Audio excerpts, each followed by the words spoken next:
Crimson Trace now offers a line of tactical-oriented products, including open and closed reflex sights, battle sights, and a robust line of rifle scopes, purpose-built with maximum features and versatility. Find out more at crimsontrace.com. Today on Tom Gresham's Gun Talk, the stats and conclusions from the U.S. Secret Service examination of teenage murderers who target schools and what they have in common, and what warning signs might be present before they attack. Plus, free gear and cool colors from FN. A different 1 Million Moms group. This one is pro-Second Amendment and serious about self-defense, and much more.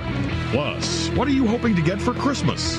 Call 866-TALK-GUN with your comments, questions, and range reports. And now, here's Tom. All righty, Tom Gresham here. It's Gun Talk. It's time for us to talk about, well, guns and ammo and scopes and sights and shooting and everything else, okay? We'll talk politics. Sure, we'll do that as well. Because basically, if it has to do anything to do with guns, we'll talk about it. If you'd like to be a part of this ongoing, never-ending fiasco, give me a call, 866-TALK-GUN, or just dial Tom Talk Gun. A lot of things going on. We're going to be talking about story in the news about a road rage incident. Ended up in concealed carry guy shooting the other guy. But I think there's some really important lessons here. Some things we at least ought to talk about and that I would suggest that you consider. I also saw one of those. Not the shooting part. That may have happened after we left. I'm not sure. But we got to see what appeared to be a road rage deal. There's a lot of fisticuffs, a lot of beating going on. And then just as I left the scene, it looked like somebody was going for a gun. Boy, did we ever call that Buppy in. I tell you what, it was one of those going, whoa, did y'all see that? Huh, how about that? A lot of things to think about, and the thing that we are always reminded is that you don't want to try to come up with your response in the middle of the thing. You want to have already determined what your response will be ahead of time. We'll talk about how you can do that as well. I just spent the last week at Gunsight. Yeah, had a bunch of fun. I love going to the top shooting schools, whether it's Thunder Ranch or the SIG Academy, which is fabulous if you're in the Northeast, or obviously Gunsight down in Arizona, or Tiger McKee's place in Gunnersville, Alabama. Doesn't matter how many times you go, you're always learning something. And so that's fun. I'll be talking a little bit about some of the things we learned and some of the incredible shooters they brought in, world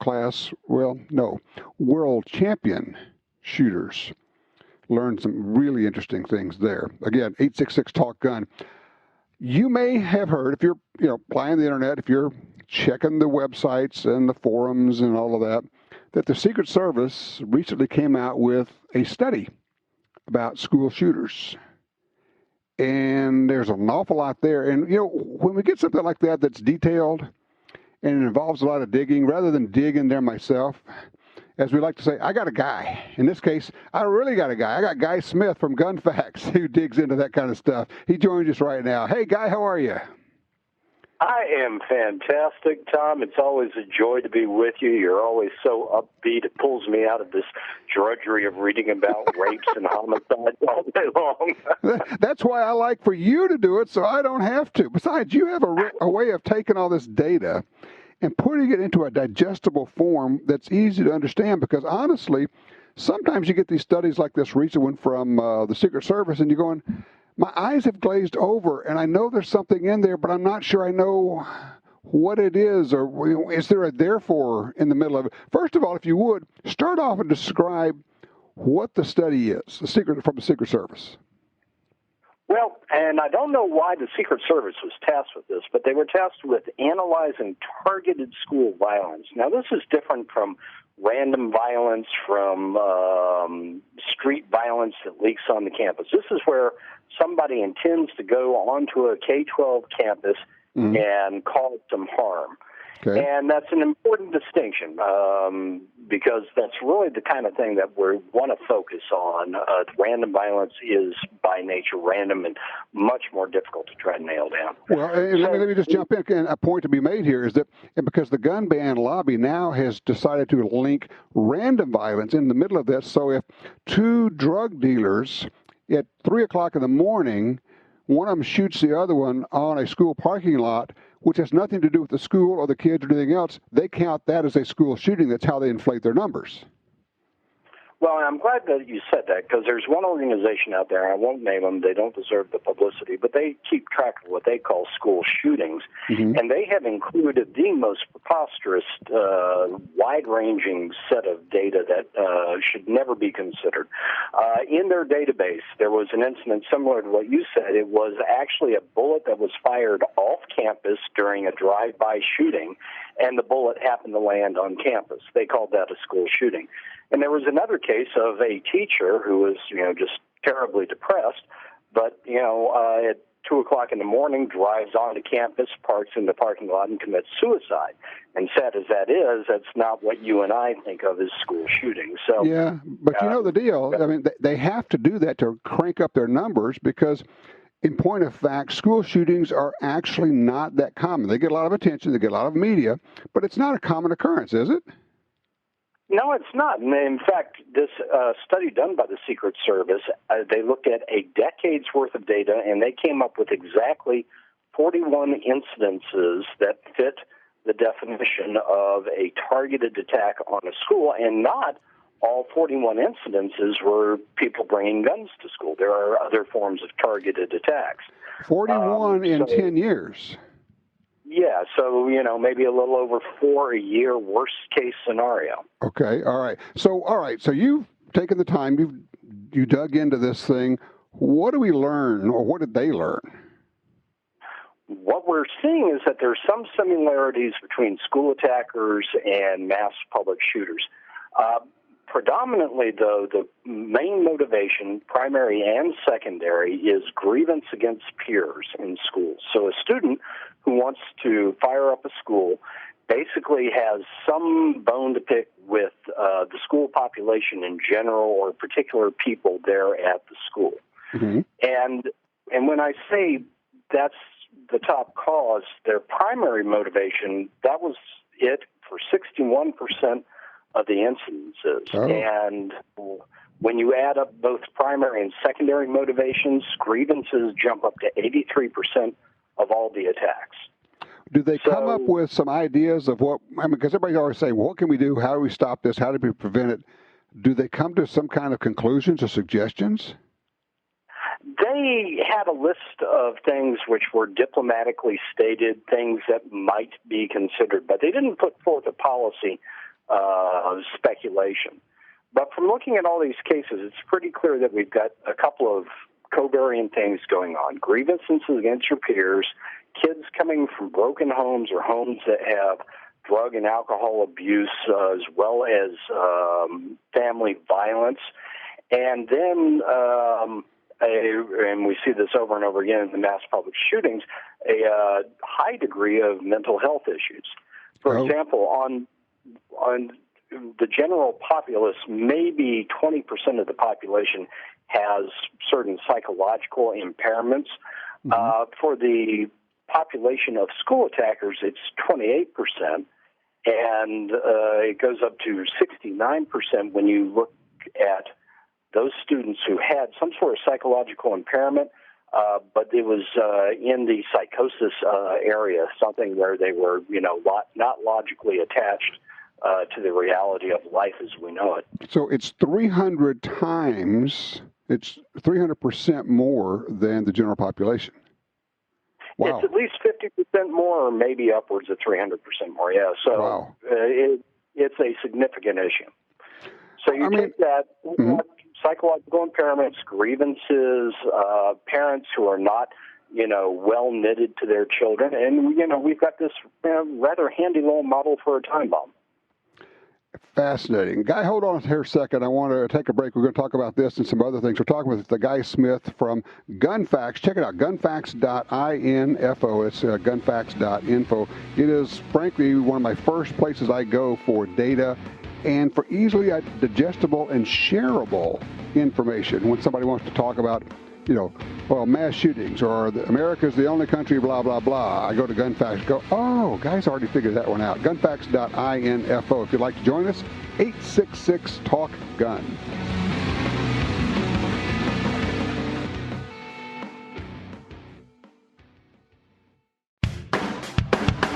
Smith & Wesson announces a new rebate for the popular M&P 9 Shield and M&P 380 Shield EZ pistols. Qualifying purchases made between October 14th and December 8th are eligible for a $50 prepaid card. Terms and conditions apply. Visit smith-wesson.com/shield 2019 for complete details. More than 3 million people have chosen the M&P Shield family of pistols for their personal protection needs. Shouldn't you? Perhaps more than any other landscape, wetlands embody the life-giving abundance that nature has to offer. And perhaps more than any other organization, Ducks Unlimited is working to ensure that our continent's wetlands not only survive, but thrive for generations well beyond this one. The time is now to band together. The time is now to rescue our wetlands. This is Ryan Gresham with Gun Talk. Visit guntalk.com/win to enter the Fall-A-Day giveaway for a chance to win the grand prize or one of 3 first prizes. The grand prize winner receives a Ruger Security 9 compact handgun and a Ruger American Hunter rifle in .308. A Liberty Safe Special Edition Colonial 23 with the 3-in-1 Flex interior. An ATN Thor LT 3 to 6 power thermal rifle scope. 3 cases of ammunition from Federal Premium. A prize pack of popular holsters from Alien Gear Holsters, including the Shapeshift Core Carry Pack. And the Mantis X10 Shooting Performance System. 3 first prize winners will receive the Alien Gear Holsters prize pack and the Mantis 10X Shooting Performance System. Enter now through December 13th at guntalk.com/win. That's guntalk.com/win. For more than 70 years, Timney Triggers has been enhancing the shooter's experience. Whether it's a local competition, a day at the range, or even the hunt of a lifetime. Setting the standard in aftermarket triggers, Timney is now producing more than 170 models of triggers for bolt-action rifles, shotguns, AR rifles, and semi-automatic rifles. Proudly made in the USA since 1946. Find your new trigger at timneytriggers.com.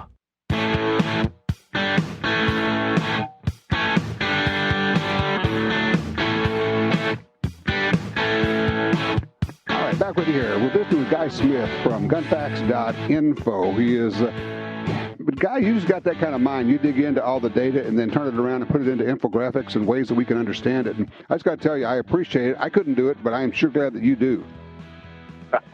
I have way too much fun doing that. My wife, God rest her soul, she caught me at my desk on a Saturday morning once.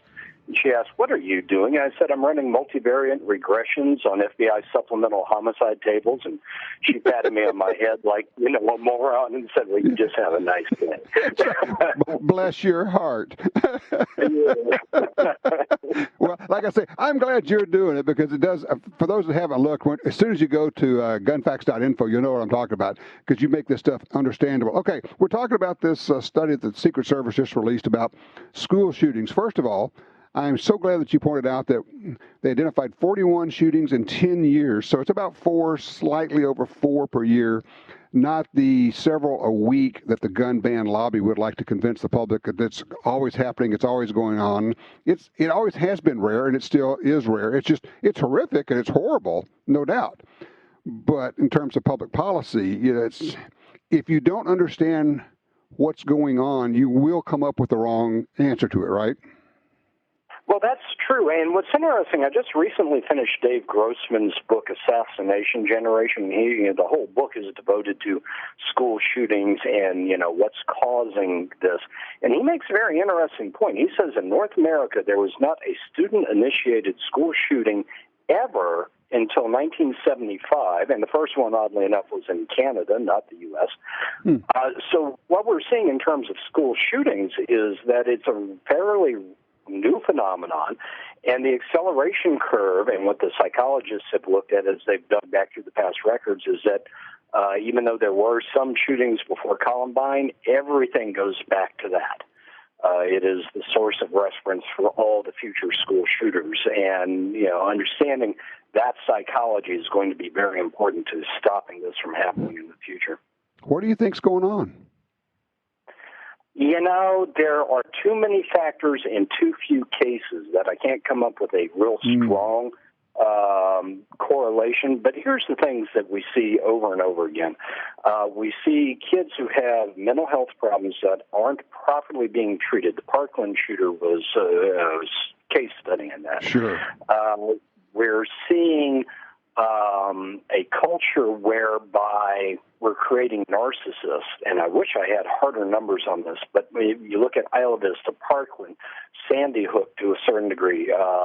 A lot of these people who shoot up their schools have narcissistic tendencies, and they're not validated by society that they are these gods that they perceive themselves to be. If you want a truly horrific reading, read the manifesto by the Isla Vista shooter. I mean, he basically lays out the case where he thought he was better than everyone else on the planet, but no one else thought so. So you take those kind of factors and you then give them an example like Columbine, which very publicly the shooters there said, we're doing this to get back at the world, and, you know, we would love to be famous, but we'll settle for infamous. And other kids who are, you know, equally mentally fragile and ostracized and whatnot, they might say, oh, well, that sounds like a good idea to me, too. You know, and I want to make the point that the availability of guns has not changed. I mean, guns were available then. Actually, if you go back even further than 75, kids would actually take their guns to school. They had guns in the back of their pickup trucks, in the back windows, parked in the school parking lot. And back in my dad's day, he would actually literally take his gun to school and leave it in the locker so he could hunt on the way home. We didn't have that back then. So there's no change in availability or lack of availability in firearms, and yet that seems to be where, of course, the gun ban lobby likes to go, because it's uncomfortable and awkward and challenging to say something has changed, something is wrong with our children. That's a much bigger thing to attack. Well, and just have a look at the microcosms here in the United States. When I'm asked to speak somewhere, one of the first things I say is, the last NRA convention was about 70,000 people in a big building filled with guns, probably lots of ammo sitting around somewhere. No one dies. Now take 70,000 of your garden variety gangbangers, put them in the same room with the same number of guns, and no one's getting out alive. What's the difference? The fundamental difference is culture. The NRA types are law and order type people.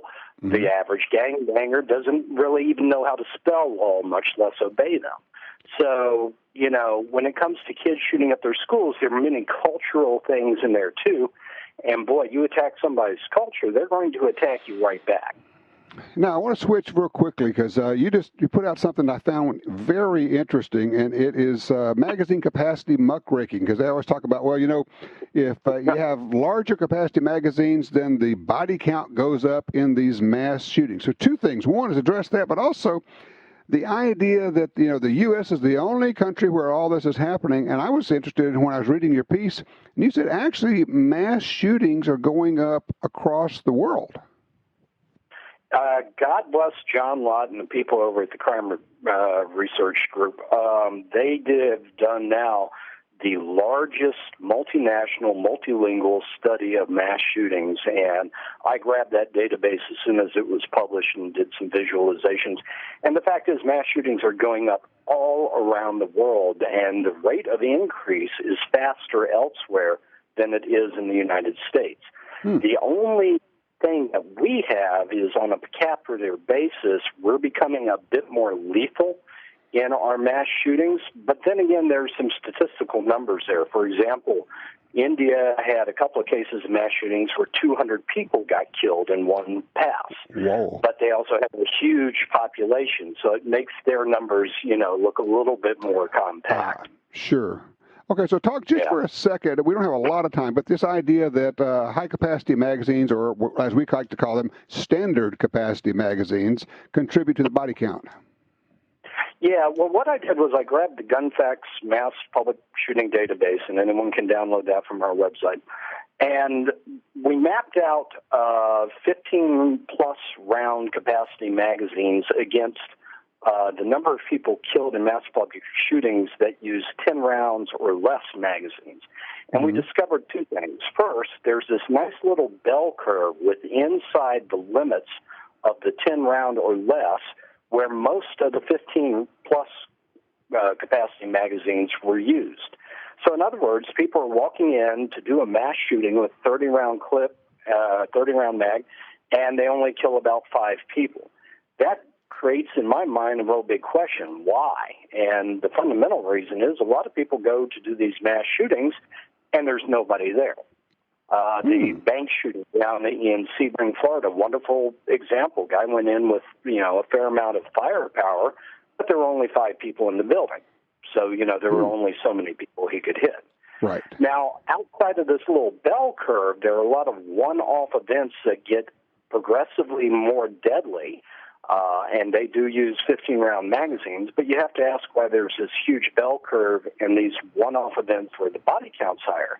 Because, if it were just magazine capacity, you would see almost nothing on the left side of the graph, where 1 or 2 or 3 people were killed, and you would see this huge spike on the right side of the graph, and that doesn't exist.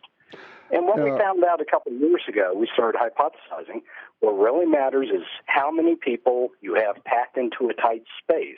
That's where it comes in. That's what we call the cattle pen scenario. Right. You get a lot of, And Guy, let me jump in here, Guy, because I know I'm going to run out of time. I do want to let people know the website's gunfacts.info, and if you're looking for a way to share information, to explain it to people in a way that's easy to understand, your infographics are terrific. And also, I'm just going to ask right now, hey, guys, Guy needs help on this stuff. You do this all on your own, and it takes money, and there's a donate button up there. So I'm just going to ask people if they would, throw the box of the cost of a box of ammo your way. I do appreciate that. We have to turn down money from institutions, and we do that quite regularly because we don't want to become biased in any way. Right. So we are 100% funded by donations. Very good. Guy Smith, thank you so much. I very much appreciate what you do. Thank you, sir. All right, you take care. Yeah, check it out, gunfacts.info. All right, open lines. What have you been shooting? Been out doing some training, some practicing, buying any guns? Oh, I just bought a couple of guns. Haven't even gotten them in yet. And I spent the whole week at Gunsight. I learned stuff. I'll share when we come back.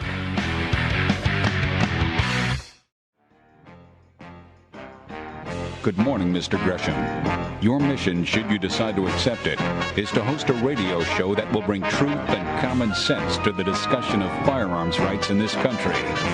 Good luck, Tom, to you and your Tom Gresham's Gun Talk team. All right, welcome back to Gun Talk. I'm Tom Gresham. You can join us by calling me, 866-TALK-GUN. Very easy. And frankly, about anything. We're open lines. If you're thinking about buying a gun, let's talk about it. If you want to tell me about a gun you've owned for years and tell me what you like about it, well, that's always fun as well. Are members of your family concerned because you have guns and train with your guns for self-defense? I hear that all the time. Amazing. I'd like to hear that story as well. I spent all of last week at Gunsight, the shooting school. Actually, it's a gunfighting school in northern Arizona. We were out there with folks from Mossberg. It was a media event. They were showing some new guns. It's the season. It's when all the gun makers are showing their new stuff to the media, and we all sign these non-disclosure agreements, so we can't talk about them until they're released. We're heading toward SHOT Show, which will be in mid-January, and that's when all these will be out there. Some of these will be announced prior to SHOT Show, some a few days, some a few weeks, but as soon as we're able to talk about it, I'll have that information out. We'll have pictures and photos, we'll have video and all interviews and everything else. But they were cool stuff. I'll just tell you this. There was some really interesting, neat stuff. Let's see, when was it? Friday. Yeah, 2 days ago as I'm talking right now. We're driving back from Gunsight. There's 3 of us in the car, and we go by this pickup truck that's parked on the side of the road. And as we're approaching it, the driver's side door opens up, and we're thinking, oh, watch out. Somebody's going to jump out there because, it's just a 2-lane road. And you don't want to hit somebody or hit the door. And as we get closer, we can see somebody has climbed up inside the truck, and one guy is beating the stuff out of this other guy. I mean, this is serious, I am going to hurt you beating going on inside this pickup's cab. And then as we go by, and I'm in the back seat, somebody else is driving, I turn around and look, And the guy wearing the red shirt, he was the guy who was beating the other guy. He gets out of the truck, starts walking away. And then the other guy in the truck gets out and starts after him. And then I see, just as we're going around a corner, I see the guy in the red shirt sweep his red jacket back and reach back as though reaching for a firearm, a pistol. And then, of course, at that point, we lose sight of them. So I don't know what happened. We immediately called 911, gave them the whole deal, and they already had, within 30 seconds of us telling them what's going on, they were rolling officers to the scene. I actually checked the news the next day. I did not find any reports of a shooting, so maybe that didn't happen. But I combined that with this story out of Houston.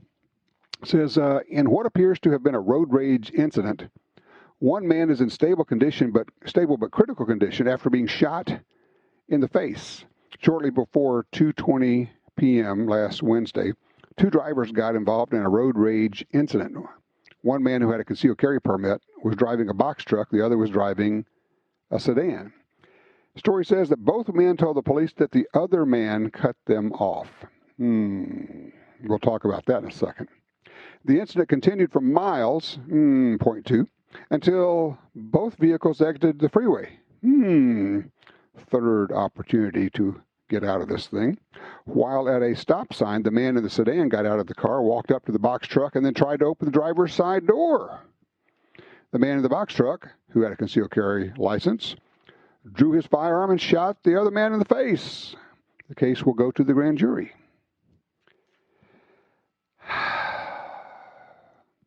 Weirdly enough, the day before this happened, we saw this on Friday, we were also driving, and somebody's driving aggressively and cut us off in traffic. Let's talk about this whole idea of road rage and what's going on here. First of all, the first question is, are you part of the problem or are you part of the solution? Because you get to choose. No matter what happens, you get to choose. If you are not working actively to disengage from it, you are part of the problem.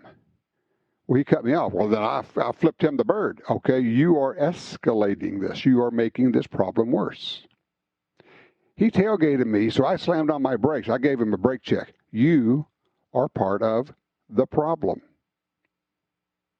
You are ignoring opportunities to get out of this and de-escalate this. And here's the thing. Why is that important? Because if you are carrying a gun, you know that this could end up in a shooting situation. And because of that, you have, I think, I'm just going to say, you have a higher duty to not let it get to that point. In this situation, we have both people said the other guy cut him off. Who the heck cares? Not challenging your manhood. Unless you're somehow mentally challenged. Somebody pulling in front of you challenges you. So what? Back off on the accelerator. Let them go. Let them go. Just let them go on ahead. Turn on classical music. Turn off the radio. Relax. Let it go. But he cut me off. Who cares? Really? And now they're going back and forth, and one's pushed in front of the other. Now they're going over miles and miles, and it's like this. Really, you guys are getting so caught up in this. And they're each thinking, I'm not going to let him get the better of me. And so somebody ends up getting shot, and somebody may go to jail for a long time. Because of what? Nothing. Are you part of the solution or are you part of the problem? So here's the deal. Here's my take on it. Somebody aggressively cuts in front of me. I just back off on the accelerator. I want to give them 2, 3, 4 car lengths. I'm not going to tailgate them. Let them go. They clearly have a problem that I do not need to be a part of. I don't need to get engaged in that thing. If for some reason they want to stop, I'm going to try to go around them, or I'm going to try to find a turnoff that they can't get to. If I'm behind them, let them pass the turnoff, and I'm going to exit. I know it's going to delay you. Big deal. 5 minutes. Just get off the road. Let them go on ahead. Count to 100. Pull back on the road. You'll never see them again. End of problem, right? Nobody has to fill out police reports. Nobody has to go before a grand jury. Nobody has to possibly be charged with manslaughter or possibly go to jail, and nobody else gets shot over ego. Interestingly enough, it's not limited to men. I see women aggressive drivers as well, so don't think that that's the case. So, but what if he stops? Now I've stopped and he's boxed me in. I have nowhere to go. Well, you actually do have somewhere to go. For one thing, you know what? You can always drive away. If somebody gets out and comes up to your car, skinny pedal on the right, push on it, go. Now, if they've got a tire iron and they're in front of your car, you do not have, I don't think, legal justification to run over them. On the other hand, if they have a gun and they are standing in front of you pointing a gun at you, skinny pedal on the right, run over them. Just do it. Call 911. Tell them what happened. Go up a half mile and pull over. You're not leaving the scene of the accident. You're leaving the scene of where you were assaulted. If they come over and they're beating on the side of your car with a tire iron, just say, well, I guess State Farm's going to have to take care of this. Okay? But if they start breaking out your side window and reaching in, all bets are off. Then you do what you got to do. Don't get caught up in the whole road rage thing. So the question is, are you part of the solution or are you part of the problem? Have you had a road rage situation? Have you had somebody cut you off? Have you had somebody want to escalate this thing? I'd love to hear the story. And what did you do? 866-TALK-GUN. I'm Tom Gresham. This is Gun Talk.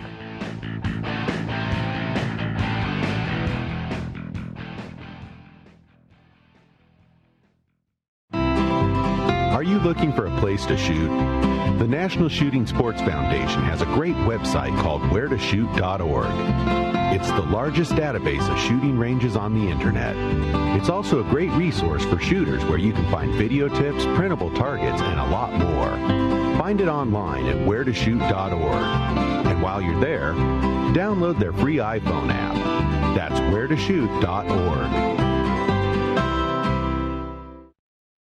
It's the Bill of Rights, not the Bill of Needs. I'm Alan Gottlieb, founder of the Second Amendment Foundation. When someone says we don't need that kind of gun, remind them the Founding Fathers determined what rights our Constitution should protect. There's a world of difference between rights and needs. It is not the function of government to tell us what we need or what we don't. Certainly no one needs an assault rifle or a Saturday Night Special, or for that matter, no one needs a Corvette with a high-capacity horsepower engine capable of speeds to 150 miles per hour. But in the hands of honest, responsible individuals, we have the right of choice. We have the right to read books others don't like. We have the right to listen to any radio program we choose. We have the right to dress the way we want to. We also have the right to own firearms of our choice. So the next time someone tells you you don't need something, tell them it's the Bill of Rights, not the Bill of Needs. Join the Second Amendment Foundation today so that this message and our Bill of Rights might live. Call 425-454-7012. That's 425-454-7012. Attacks happen every day. How will you react? See real people put into real-life criminal attack situations on First Person Defender. Discover what works and what doesn't. Kidnapping, ATM robbery, home invasion, and other attacks. Learn how to save your life and the lives of your family. Get the entire first season on DVD at shopguntalk.com. Get prepared. shopguntalk.com. Why do hunters and shooters love the Ruger American Rifle? With right-handed and left-handed versions, all-weather, Magnum, Compact, Predator, Ranch, and Scope package options, there's a Ruger American for everyone. Lightweight with an adjustable trigger and minute of angle accuracy, Ruger American rifles pack in the features. Is the Ruger American the best rifle on the market? See for yourself at your local retailer or at Ruger.com. That's Ruger.com.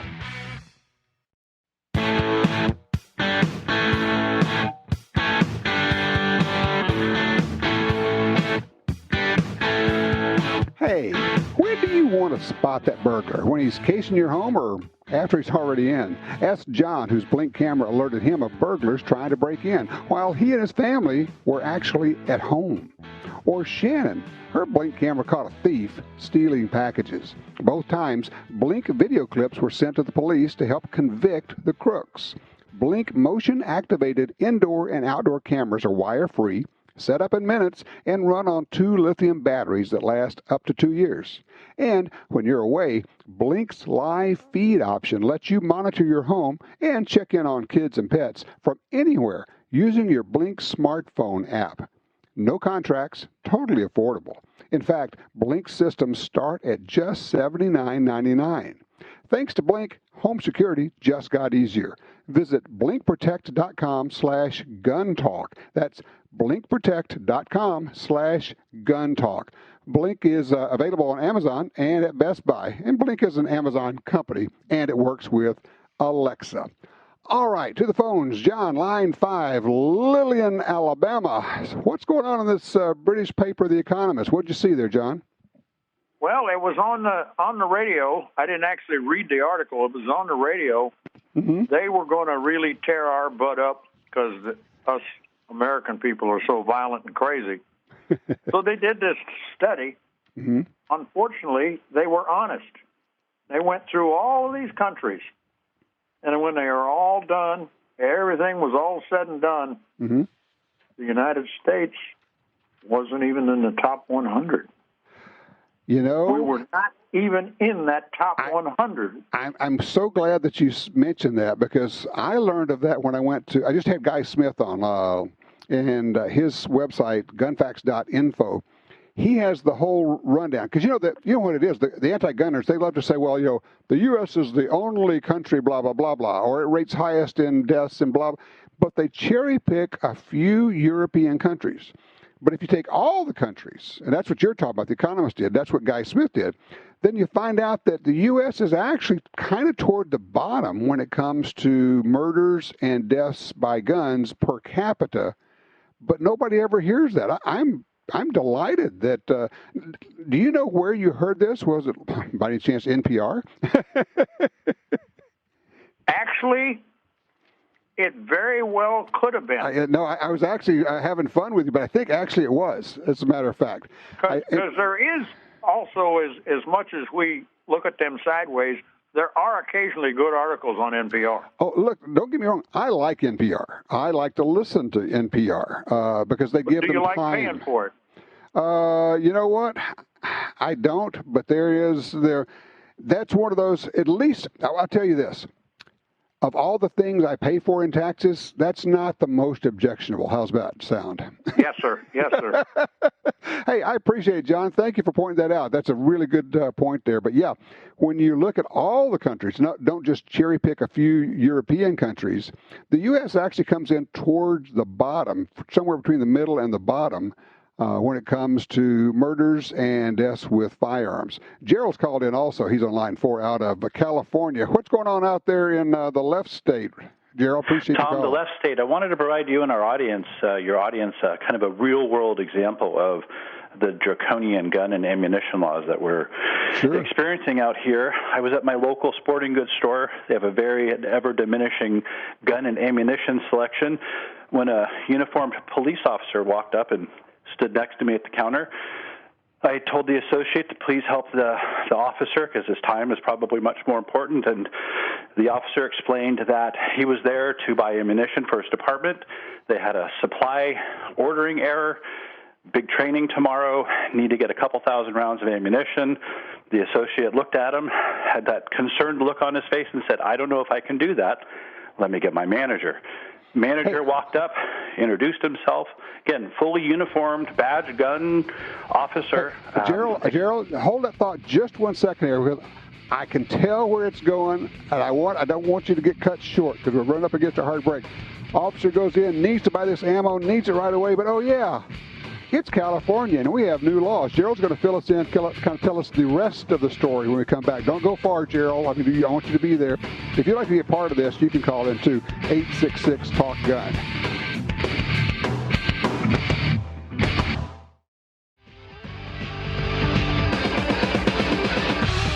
You know how I'm always telling you got to watch out, see what's going on in California, because that's the kind of thing that kind of runs out here to the rest of the country. Gerald has called in from California, got an interesting story. Gerald, you said you're in the store. An officer comes in, he's in uniform, he's in a hurry because they have run short of ammunition for the department. So he's actually trying to get ammo from the store for the police department, right?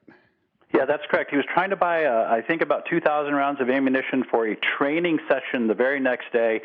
He explained there was some supply error issue. They didn't get the ammo on time. Right. The manager comes over, says, I can't sell you this ammunition. The officer says, hey, listen, here's my ID card in addition to my uniform, badge, gun, name tag.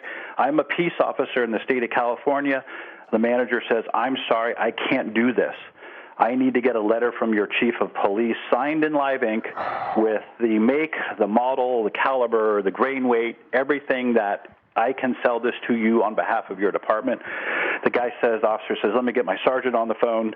Sergeant calls, talks to the guy, the manager that is, same explanation. The watch commander then calls a lieutenant. The training lieutenant then calls. And at the end of the day, it was determined that this sporting goods store could not sell the police department ammunition because they lacked a letter indicating those fine details. The officer then said, can I buy it as a private person and get reimbursed? The sporting goods store manager said, I'm sorry, that's a straw purchase of ammunition. That is illegal. I can't do this. I'm so sorry. Vote. Please vote. Man. And the officer kind of shrugged his shoulders, shaked his head, and exited the store. And I sat there with my jaw open, like, is this really happening? Is this what the California legislators, your legislators are now telling us that's what we need to do to make us safe. We will need to keep the police from having the ammunition to keep us safe. Gerald, I understand that you found Gun Talk through the podcast, huh? Absolutely did. I know this might be a surprise, Tom, but very educational programs like yours, very insightful, are not carried on the normal airwaves here. And I just want to thank you for making your wonderful program available to us in areas where we don't receive this over the air. So thank you for what you're doing. You bet. Please support the Second Amendment Foundation or the California Rifle and Pistol Association. I send them $5 when I can. 2 kids in college, but they're great organizations. I'm not affiliated with either. They take my money. I hope they do good with it, and I hope that this cancer that we're experiencing here does not spread to the wonderful areas through the rest of the United States, but I fear that it is. Well, I sure appreciate your report. That is upsetting and still not surprising. By the way, you can also go to guntalk.com, look under Gun Talk Radio, and you can find all the stations, several hundred stations that carry the show. You might be surprised. Sometimes you find one near you and you think, well, I didn't even know it was there. You may be a podcast listener and you weren't aware that you could actually listen to it live as well. So thank you, Gerald. I appreciate that. And they are fine with that. Honestly, and I'm not making this up, this is not hyperbole, there are a lot of the gun ban folks who really wish the police didn't have guns. They really, I had them tell me that. I actually had Tom Diaz from the Violence Policy Center was on Gun Talk years ago. And I asked him, what's your goal? If you could have anything you wanted, what would it be? He said, well, I would get rid of all the guns. And I said, well, really? The police too? And he said, well, once we get rid of all the guns, the police won't need theirs either. Ponder that. The naivete, the childishness, the infantile thinking process that comes from thinking, if we get rid of all the guns, all the people will be good. Really? Well, we could just put up no gun signs. And then people wouldn't go into places and shoot up people, right? Because if they have the sign, that'll work. Brilliant. Utterly brilliant. 866-TALK-GUN. When we come back, we got some new guns to tell you about. You do not want to miss this.